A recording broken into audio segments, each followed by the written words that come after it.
À toi, je suis Jade Jevaux, fondatrice du programme Vivre éveillé et facilitatrice de retraite spirituelle. Ma mission ici, c'est de t'accompagner afin de te créer une vie qui te plaira véritablement, quitte à bousculer parfois les codes, même ceux de la spiritualité. Merci d'avoir rejoint le podcast et belle écoute à toi. Hello, bienvenue par ici. Aujourd'hui, on va parler de comment se sentir digne de recevoir davantage et entre autres recevoir davantage d'argent. Ce qui peut se passer, le cas le plus fréquent que j'observe, c'est des personnes qui ont cette conscience et j'ai envie de dire déjà le cœur ouvert pour se rendre compte que ce qu'elles ont, c'est déjà très précieux. Ce qu'elles ont, c'est déjà merveilleux. Elles ont peut-être un toit sur leur tête. Elles ont peut-être même une jolie relation. Elles ont peut-être les enfants qu'elles souhaitaient être ou la liberté qu'elles souhaitaient avoir, un beau métier, etc., etc. Et on se dit, mais j'ai déjà tellement. Les mots qu'on va me dire en général, c'est: «Mais, Jade, vu de l'extérieur, les gens se disent que déjà ma vie est tellement parfaite, genre je serais pas légitime aux yeux, des autres, aux yeux du monde de recevoir encore plus, ça serait exagéré».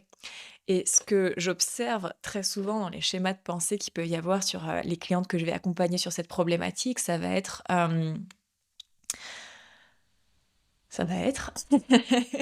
c'est comme si vouloir plus, c'était capricieux et ne pas se rendre compte d'à quel point on a déjà. Comment dire? Ouais, il y a un raccourci de fait sur: «Attends, si je veux plus, c'est que visiblement, je suis, dans une espèce d'insatisfaction, continuelle et que j'ai pas de gratitude pour ce qui est déjà là». Et en fait, non, on peut avoir de la gratitude, on peut être satisfaite de ce qu'on a et avoir envie de plus de quelque chose, de plus d'amour, de paix, de temps et pour ce live, d'argent. C'est la même chose pour absolument tout, mais aujourd'hui, on va parler d'argent. Et pour moi, pour avoir pas mal décortiqué ce processus de pensée, pour moi, il est très commun, entre autres en France, puisqu'on est globalement de culture judéo-chrétienne. Ça ne veut pas dire qu'on va tous à l'église, ça ne veut pas dire même que c'est ce que voulait dire la Bible au fond, mais il y a cette, pensée dans l'inconscient collectif, on va dire français, occidental, comme quoi, enfin européen, comme quoi vouloir plus serait mal. Ça ferait de nous quelqu'un quelque part de mauvais. On n'a pas ça aux US, par exemple. Vouloir plus aux US, c'est normal. Les gens ne sont pas en train de se demander s'ils sont légitimes de vouloir plus. Et donc ça nous montre vraiment comme quoi c'est un champ de croyance, comme quoi ça n'est pas un fait. Certes, peut-être que tout autour de toi, les gens que tu observes pensent de cette façon-là. Alors bon, on n'oublie pas que le propre d'une croyance, c'est que parmi les milliards d'informations qui nous arrivent à la seconde, notre cerveau fait le tri et il trie comment? Par rapport à ce qu'il pense être vrai. Donc on ne fait que de valider nos croyances. À partir du moment où on change ne serait-ce qu'une, il se présente d'autres choses à nous.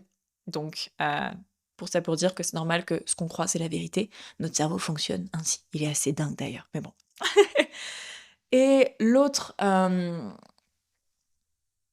d'abord, je vais répondre à alors du coup, pourquoi? Pourquoi plus? Qu'est-ce qui te vient à toi? Pourquoi pourquoi je pourrais avoir plus? Pourquoi je pourrais avoir le droit? Et je propose des pistes de réflexion pour toi. Pour plus d'expérience, qui vont intrinsèquement pour moi avec, jouer le jeu de la vie, vraiment vivre, c'est-à-dire pas se scléroser, se figer à un endroit pour avoir étudié le corps humain. Chaque, élément de notre corps qui n'est plus en train d'évoluer vient se nécroser et finit par disparaître. C'est le fonctionnement même du vivant que d'aller, hem, expanser. Alors attention, fonctionnement du vivant expansé, ça veut pas dire, capitalisme, productivité, toujours plus. Ça veut dire exploration, ça veut dire mouvement. Et donc pour moi, plus d'argent, ça peut être plus d'expérience, qui peut vouloir dire plus de plaisir. Là encore, puisque je connais aussi les détracteurs d'Instagram, hem, plus de plaisir n'est pas égal l'argent donne du plaisir.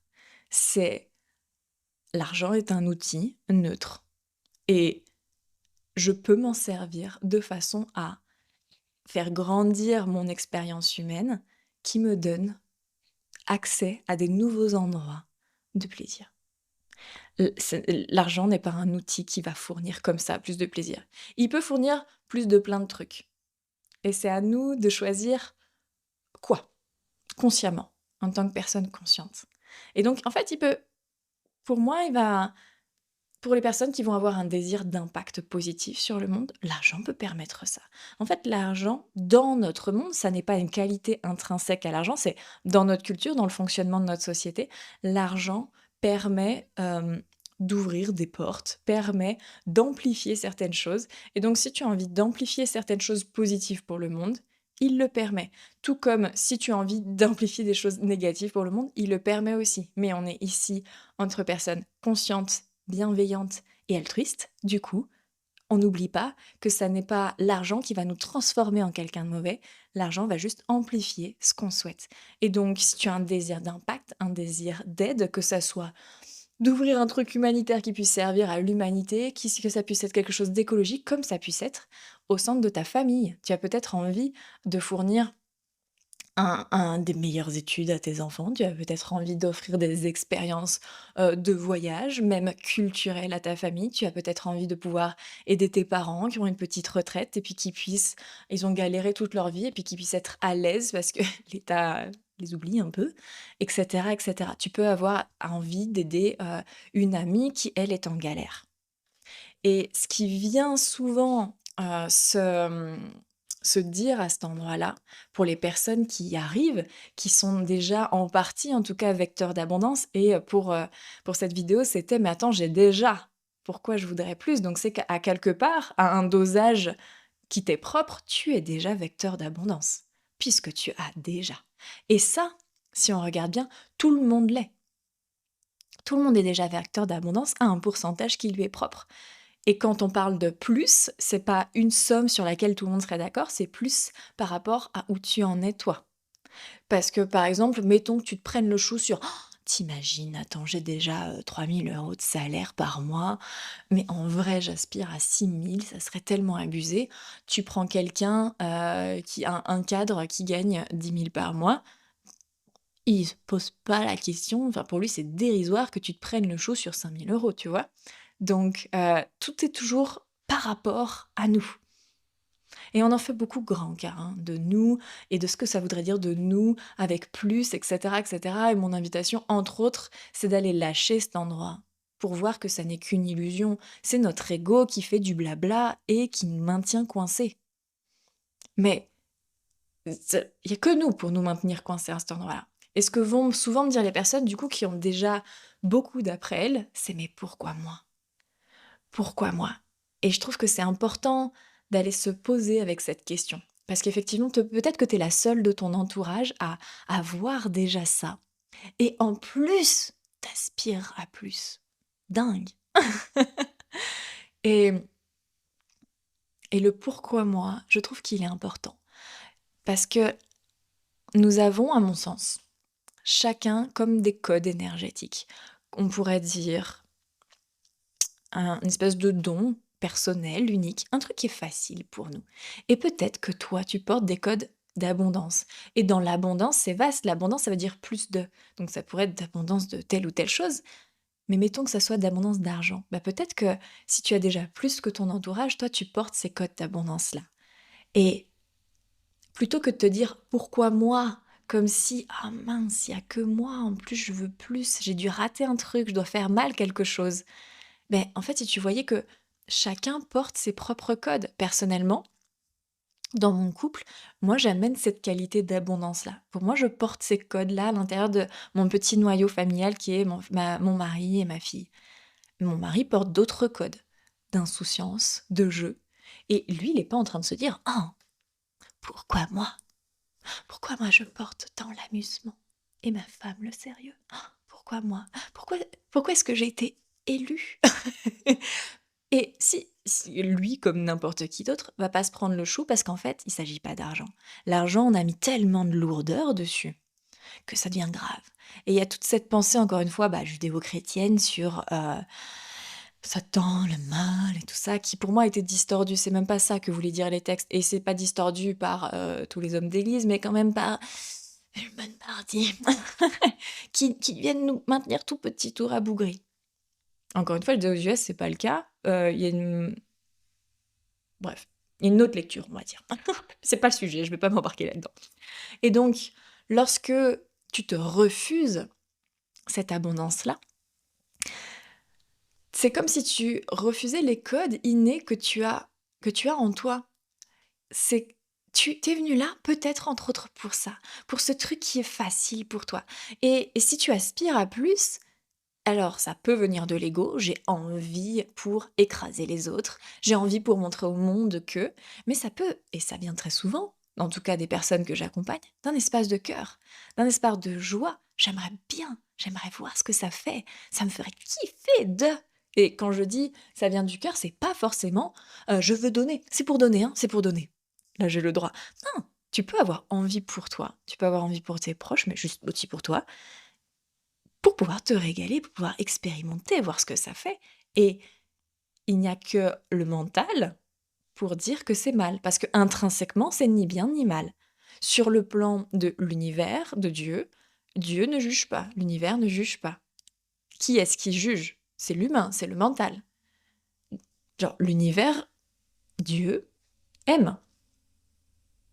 Point. Celui qui complexifie le truc, c'est nous. C'est tout. Donc, ça veut dire que celui qui se refuse vraiment cette abondance, c'est nous. Le truc à régler, c'est en nous. L'univers ne nous refuse pas l'abondance. Alors, ce sont des choses faciles à dire, c'est autre chose de s'en défaire parce qu'on peut avoir des conditionnements de lignée, on peut avoir des histoires de vie antérieures, on peut avoir toutes sortes de croyances, un entourage qui est plus ou moins propice à accueillir nos codes d'abondance. Ça, c'est tout un travail de déconstruction qu'on fait au travers du programme Je vaux, qui est en cours en ce moment. Parce qu'effectivement, il suffit pas de se le dire, quoique c'est déjà un très beau pas. Mais intrinsèquement, on n'a que à s'autoriser nous. Euh, Comment décrire ma vision? Pour ceux qui ont quelques idées de la Bible, on sait à peu près tous que Jésus a multiplié les pains et le vin lors d'un mariage. Comment il a fait? La lecture énergétique qu'on peut avoir de ce qui s'est passé, c'est que le Christ est allé chercher dans le chant quantique, dans l'akasha, ce qui est présent et à disposition tout le temps. Et pas que pour lui, hein, pour tous. Et qu'est-ce qui permet ça? Son niveau de foi qui est inébranlable. Qu'est-ce qui fait que, entre guillemets, c'est le Fils de Dieu, etc., etc. C'est cette foi-là. Jésus a vraiment pris un corps d'humain, comme nous tous. Et justement, c'était l'idée, à la base, c'était de montrer à tout un chacun que c'était possible. Puis bon, on est passé à autre chose, visiblement. Mais à une moindre échelle, pour pouvoir quand même garder les pieds sur terre et être connecté à qui on est vraiment et là où on en est, on peut, entre guillemets, aller chercher tout ce qu'on souhaite dans le champ quantique. Et quand je dis aller chercher, c'est pas un protocole, quoique, c'est particulièrement croire que c'est possible. Moi, quand je manifeste des choses dans ma vie, je me dis pas, tiens, je suis allée chercher ma maison dans l'akasha, dans le champ quantique. Oui et non. J'ai été guidée en me servant du chant quantique vers cette maison qui existait déjà, etc. Je suis pas encore au niveau du Christ. Tout ça pour dire que c'est à disposition tout le temps, pour tous. Est-ce que c'est clair ça déjà? Dites-moi. Et donc, puisque c'est à disposition tout le temps, pour tous, en quantité infinie, qu'est-ce qui fait qu'on ne le reçoit pas? Le fait qu'on ne pense pas que ce soit possible. Le fait qu'on ne pense pas être digne. Le fait que, ouais, mais attends, je suis pas Jésus, je suis pas assez bien. Et le problème, c'est pas qu'on n'est pas Jésus, c'est qu'on pense que on a un truc en moins. C'est que c'est pas possible pour nous. C'est ça le vrai blocage. Et donc, encore une fois, c'est de nous à nous. Et comment on y accède, comment on débloque ça, entre autres, c'est en pensant que c'est possible. Ce que je peux traduire avec des mots qui pourraient sonner plus religieux que, bon, certains du coup, pour certains ça va faire de les petites urticaires et pour d'autres, ça va passer tranquillou, c'est avoir la foi. Je ne m'inscris pas dans un cadre religieux quand je parle de ça, je parle de croire très fort et profondément à quelque chose de plus grand qui est possible. C'est ça qui nous connecte à l'abondance, qui est d'abord du coup une abondance énergétique, et puisque le concret suit l'énergie, il y a l'énergie suit la pensée. C'est ce que première année de médecine chinoise. L'énergie suit la pensée. Ça veut dire que tu imagines un truc, par exemple dans mon corps, si j'ai envie de demander à mes organes de remonter, d'abord je peux le faire avec mon intention. Et à force de penser, de penser, de penser, l'énergie arrive. Et à force, et à force, et à force, l'énergie se densifie. Et c'est là c'est comme ça qu'on crée des guérisons, etc., énergétiquement, et les fameux miracles qu'on peut vivre tous les jours à l'hôpital, c'est ça. Et donc, ma pensée qui pense que c'est possible, ça crée, on va dire comme on appelle ça un égrégore énergétique, comme une boule d'énergie, une entité énergétique qui va petit à petit, comme aspirer, attirer le concret. Donc, si c'est de l'abondance qu'il est question, attirer de l'argent. Ou attirer des circonstances ou des personnes qui vont nourrir cette abondance dans notre vie. Est-ce que c'est clair ça?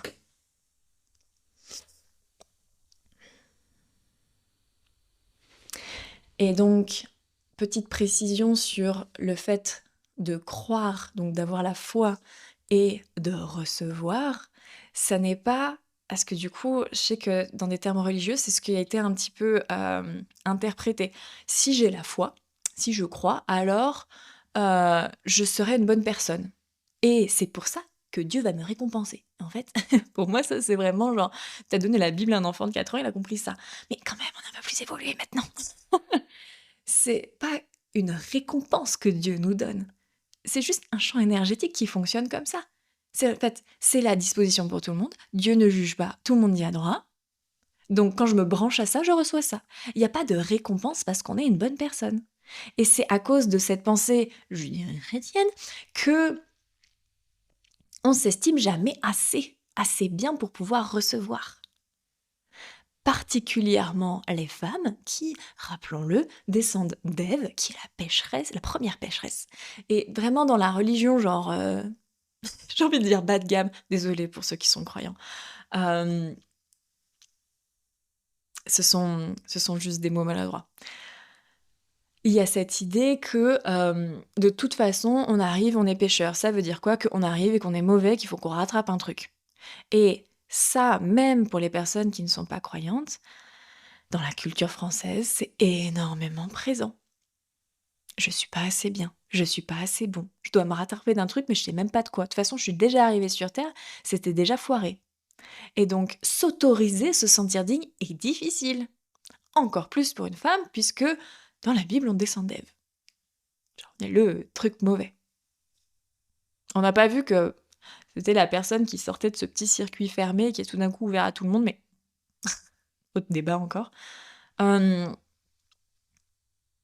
Donc, travailler sur ses croyances, comprendre d'où est-ce que ça vient pour pouvoir voir le côté, comment dire, ça tient à rien. Genre, c'est du pipeau, c'est qu'une croyance, ça n'est pas la vérité.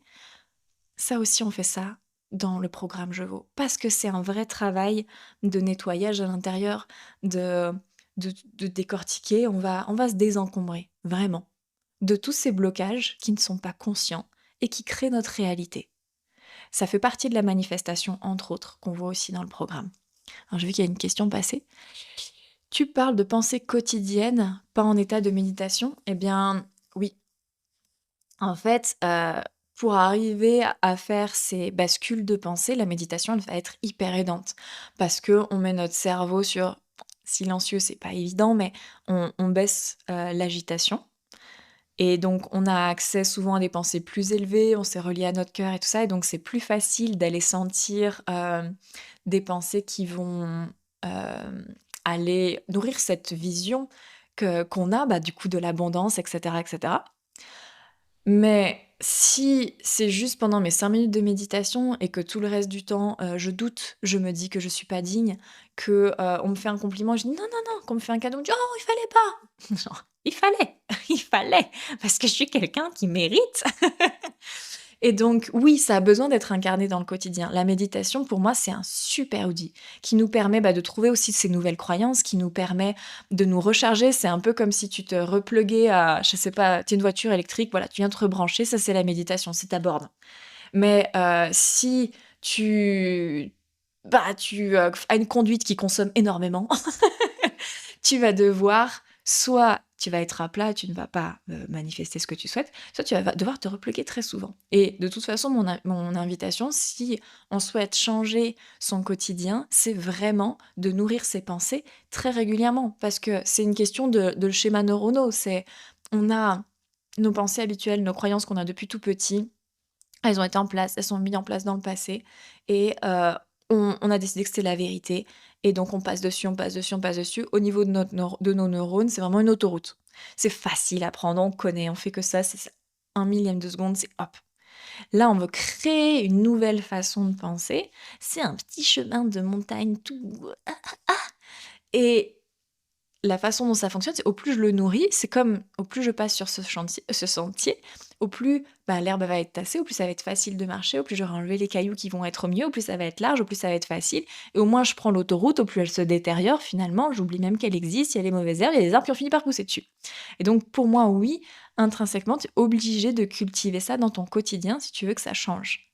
Et bah, en lien avec le partage que j'ai fait dans le programme Vivre éveillé ce matin, hem, si tu veux que ça change, ça doit partir de toi.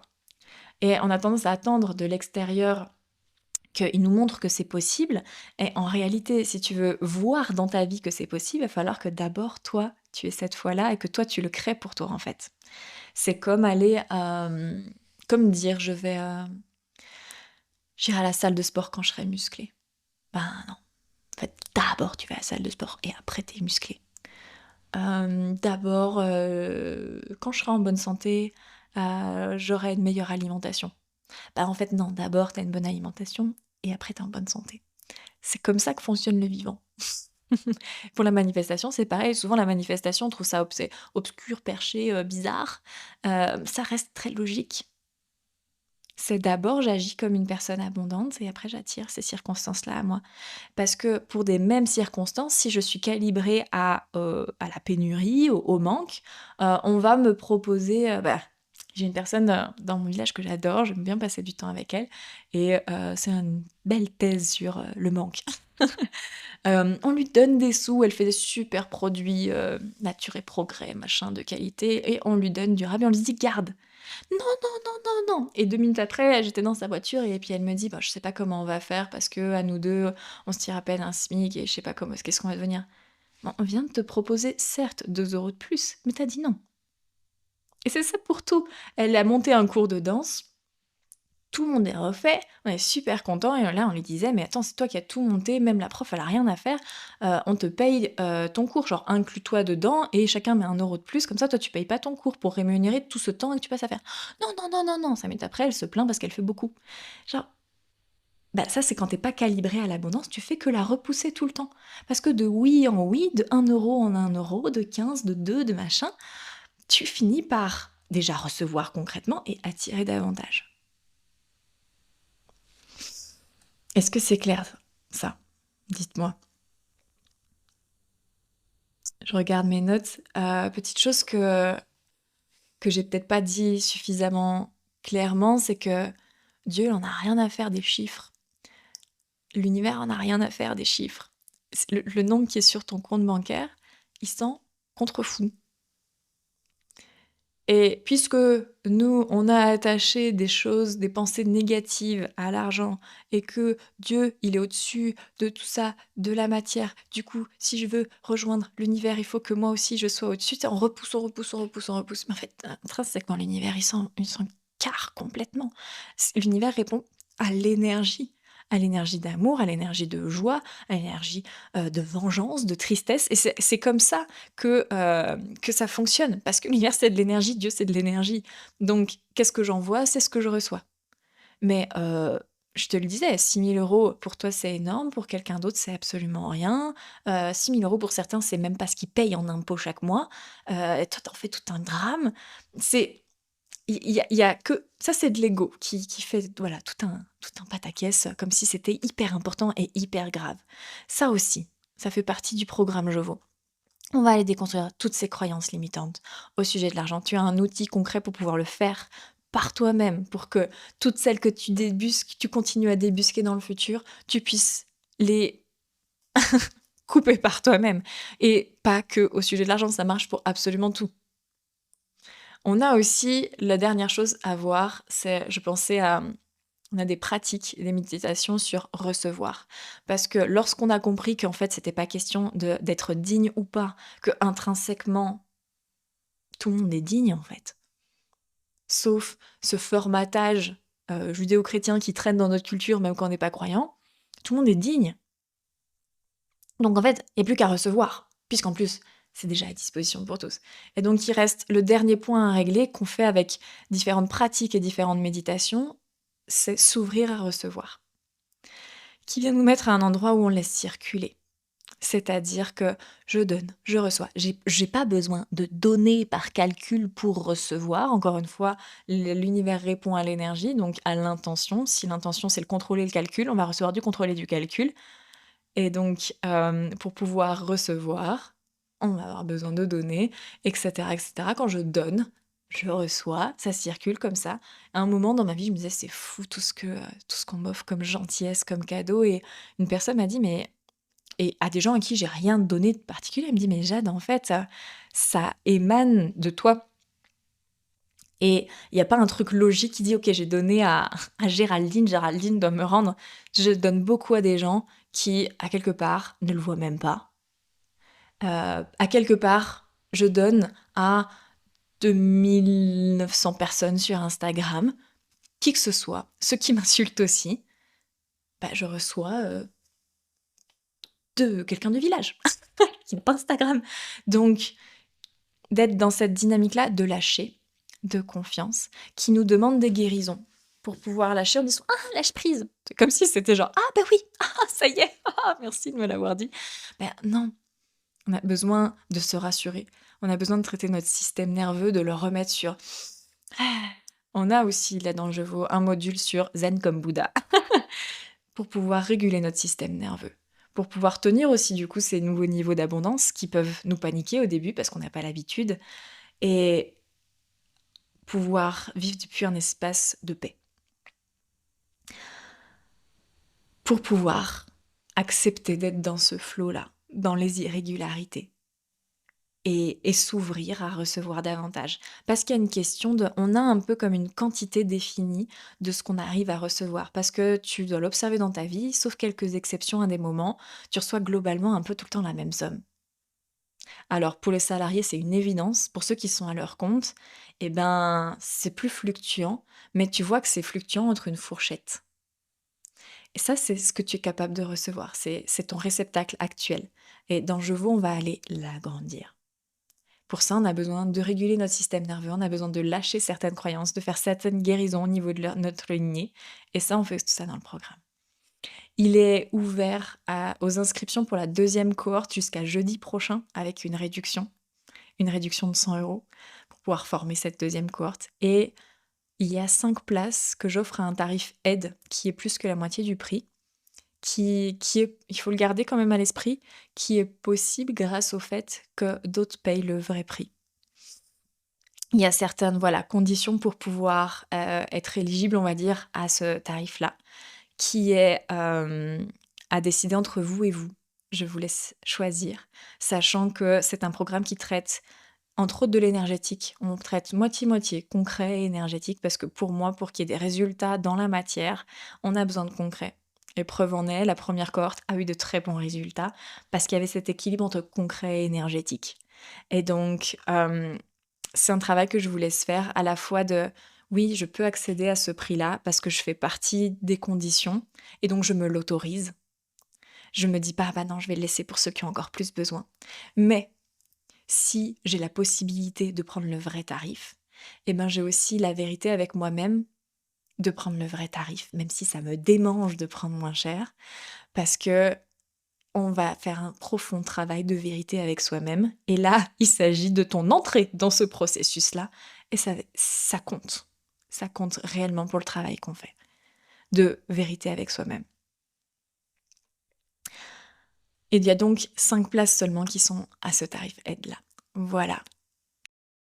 Pour ton écoute. Si ton cœur est ouvert à soutenir mon travail et à aider à l'expansion des messages qui sont diffusés dans ce podcast, sache que si tu laisses 5 étoiles sur la plateforme et encore mieux un petit commentaire que je me régalerai à lire, il aura un énorme impact positif pour moi et je t'en remercie d'avance.